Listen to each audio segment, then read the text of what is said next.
काल सर्प की महापूजा है। यहाँ पे भगवान गणेश जी का अभिषेक पूजन और भगवान वरुण जी का यहाँ पे पूजन किया जाता है।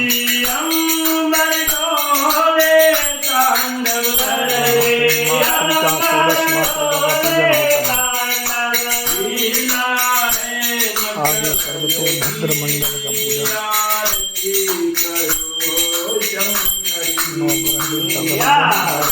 शिव जी का और काल सर्प का पूजन, मूर्ति का प्राण का अभिषेक पूजन और हवन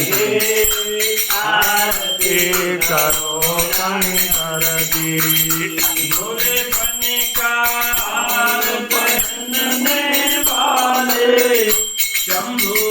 जग के रखवाले फणिकार पहनने वाले, शंभु है जग के रखवाले।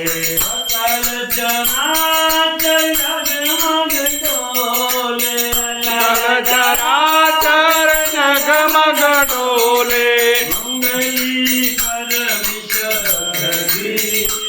आरती करो गंगा